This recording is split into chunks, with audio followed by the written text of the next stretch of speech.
తాకట్లో ఉన్న మీ బంగారాన్ని విడిపించి ఆ రోజు ఆన్లైన్ రేటుకి కొంటాం. Sharma gold company.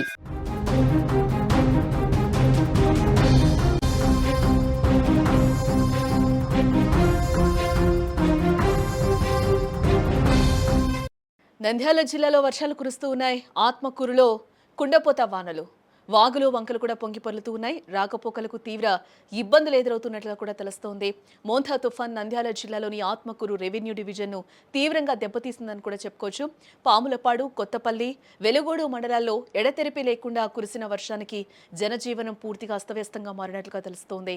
నల్లమల అడవుల్లో కురుస్తున్న భారీ వర్షాల కారణంగా ఎగువ నుంచి భవనాసి వాగులోకి వరద నీరు భారీగా వచ్చి చేరుతోంది. దీంతో వక్కిలేరు మరియు భవనాసి వాగులు ప్రమాదకర స్థాయిలో ఉప్పొంగి ప్రవహిస్తున్నాయి. ఆత్మకూరు పట్టణ శివారులోని భవనాసి వాగు ఉప్పొంగి పొలుతూ ఉండడంతో పట్టణం దాదాపు జలదిగ్బంధంలో చిక్కుకున్నట్లయింది. పలు గ్రామాలకు రాకపోకలు పూర్తిగా నిలిచిపోయాయి. కర్నూలు, గుంటూరు జాతీయ రహదారిపై సైతం మోకాలి వరకు వర్షపు నీరు పారుతూ ఉండడంతో వాహనాల రాకపోకలకు తీవ్ర అంతరాయం ఏర్పడింది. వెలుగోడు మండలంలోని మాధవరం వద్ద గాలేరు వాగు పొంగి పొల్లుతూ ఉండటంతో మరో 8 గ్రామాలకు ప్రజా రవాణా సంబంధాలు తెగిపోయాయి. లోతట్టు కాలనీలన్నీ కూడా జలమయం కావడంతో ప్రజలు తీవ్ర ఇబ్బందులు పడుతూ ఉన్నారు. పరిస్థితిని సాధారణ స్థాయికి తీసుకురావడానికి అధికారులు కూడా ఇప్పటికే అక్కడ చర్యలు చేపట్టినట్లుగా కూడా మనకి తెలుస్తోంది. ఆలగడ్డలో తుఫాను ప్రభావంతో భారీ వర్షాలు కురుస్తూ ఉన్నాయి. వాగులు వంకలు ఉధృతంగా ప్రవహిస్తూ ఉన్నాయి. ఖాదరాబాదర గ్రామ సమీపంలో ఒక్కిలేరు వాగు ముంచెత్తడంతో రాకపోకలకు అంతరాయం ఏర్పడింది.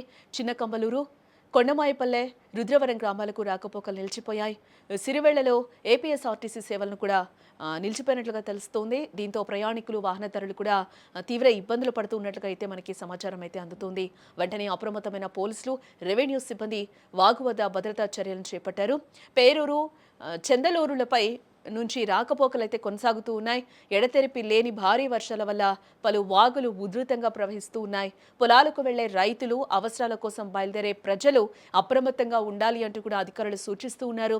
ప్రమాదకర వాగుల్లో రాకపోకలు సాగించొద్దని కూడా అధికారులు హెచ్చరికలైతే జారీ చేస్తూ ఉన్నారు.